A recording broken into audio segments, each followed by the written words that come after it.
Hello, hello. Welcome to Mystical Mornings with Dawn in the afternoon, because some days that's just the way it rolls. Today I wanted to jump on here and talk about something that has come up for me in my life over the last few weeks. It's actually come up longer, but over the last few weeks, I personally have become extremely aware of an issue, which is body dysmorphia. And we think of these things in the extreme. So we think of them when they come up with eating disorders, but we don't think about how they affect almost every single person. And then the question becomes, where does it come from? And we assume a lot of it comes from things like magazines and TV and social media. And yes, those things absolutely increase or amplify things that we've already been taught or already been told. And so as it came up for me, I had a photo shoot done in Greece while I was there, and I was really excited about it. And then when the photos came in, the very first thought that I had was, oh my God, I'm so fat. And then the next thought was a very large number of how much weight I needed to lose. And then the third thought that came up was, well, after I started mocking my own arms, was that I look like my mom.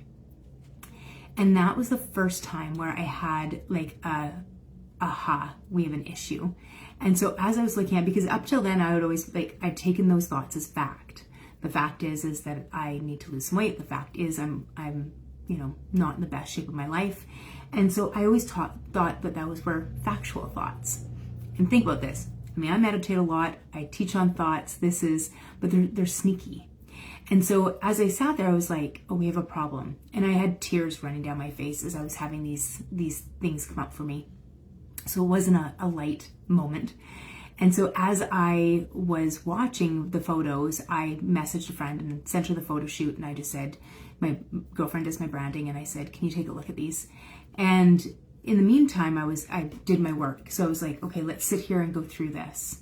So I took the time to really look at the thought, you look like your mom. And so I realized that the thought was first triggered off by my elbows. And so we went backwards. And so I like to look at the timeline. Why do we have these thoughts? Why do we think little of ourselves? And where do these beliefs come from? And so when I started going backwards, I realized that aside from a couple of little jabs at my looks, I used to be teased for having big feet and that they were skis. So I've always been extremely insecure about them. Hello, Bobby.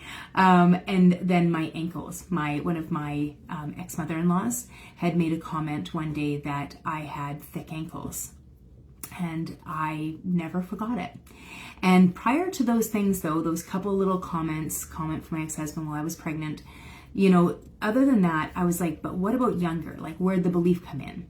And when I went younger, what was interesting is I didn't have a lot of negative thoughts that came through. Like I didn't have people tell me that I need to lose weight. I didn't have comments coming from, a parental figure or family. But what I did do was I witnessed my own family mock my mother a lot for being overweight. And my mom was really skinny before she had me. And so I realized as I've gotten older, I've had this awareness of, I can't be anything that is unhealthy, that's not fit. And so it kept going. And now as I'm almost about to turn 50, I realized that we have an issue because now I'm at that age that my mom was at when I became aware of her being ridiculed by their family. And so we sometimes get these beliefs about ourselves, about our looks, about society, about all sorts of stuff. And it's not actually things that are being said to us, but things that are said in front of us. And so a lot of our beliefs, the majority, come from before the age of 8, when we are in a theta state and we are absorbing the world around us. And it's not just what is told to us directly, but what we hear from other people. And so that can be the way that people talk about other people in front of us as children when they think kids aren't listening, they're playing with their toys or they're watching TV. It's what's playing on the radio, what kind of music is being played, what's being played on the TV. It's also what is being preached to us, whether that is in religion, whether that's at school or from health, all over the place. So we're absorb. And then we're filtering that though through the mind and the eyes of a child. And now we fast forward and we hit almost 50 years old.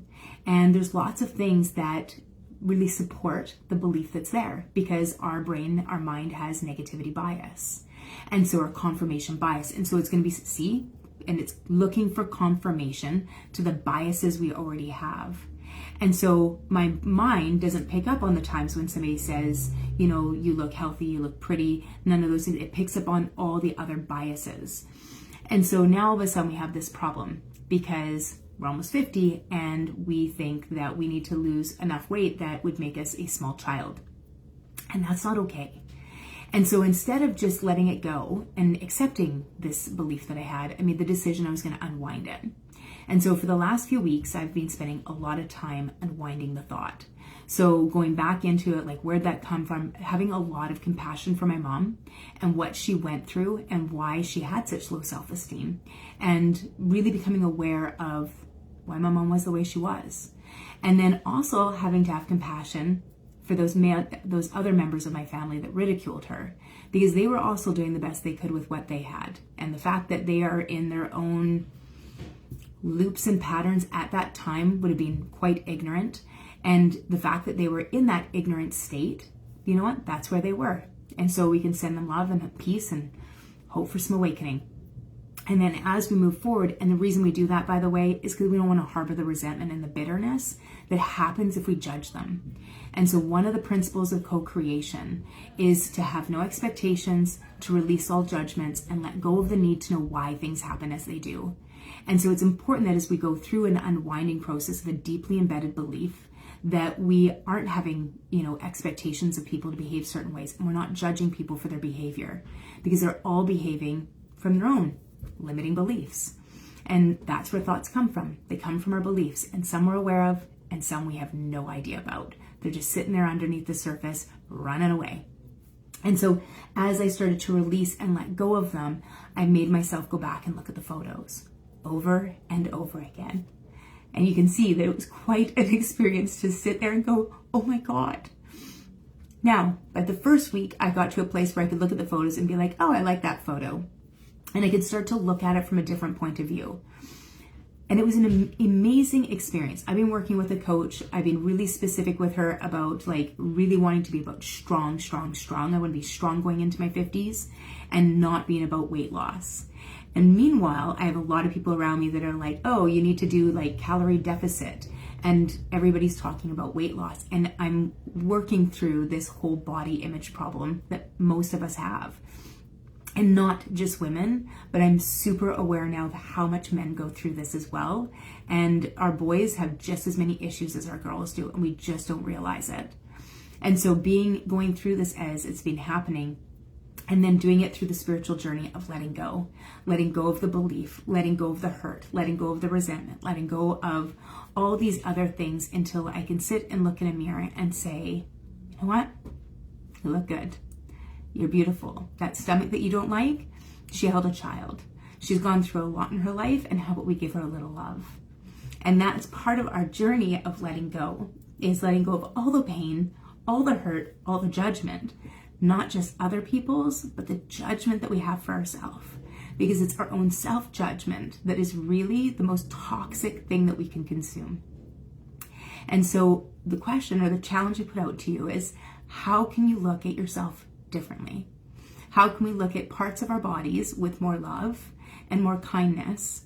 And instead of counting calories, we could maybe ask our body, what would nourish you right now? What would bring you some joy? What would bring you some energy? What would make you happy? And coming into this from a very, very different point of view, and congratulating her on every single thing that she does for us, or he does for us, every single day. So this has been my journey this week of going through these weeks, I guess, of dysmorphia of my body. And all those little tiny comments that come in, when we remember them, to hand them back to them, because it's a bit of a package. And so we take that belief, and instead of taking it and taking it in, we go, you know what? I'm going to actually hand it back. My ankles aren't thick. My feet aren't too big. My ass isn't too big.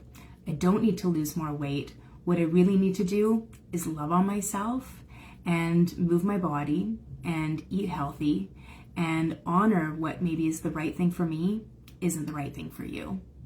And in that way, we can totally change the way we have connection with each other, the way that we see ourselves, and the way that we show up in this world. So I hope this brought some help for you today as we go through this journey, but this is how we let go of our beliefs. We unwind them. We look all the way back and we stay separate. We witness them. We're aware of them. We don't get involved in the drama. I didn't get involved in the drama with my mom and my grandpa and my uncles. I didn't get involved in any of it. You just witness it. And it's like a TV show, and you just see all their pain, and you just go, oh my gosh, they were all doing the best they could. Not healthy, but they were doing their best at the time. And when I can just wish them peace, I can hand this belief back to them. I don't have to keep it. And instead, I can start moving forward with a different way of being and show up differently in my life every single day. I hope you guys have an incredible day. I look forward to chatting with you again soon. Brightest blessings.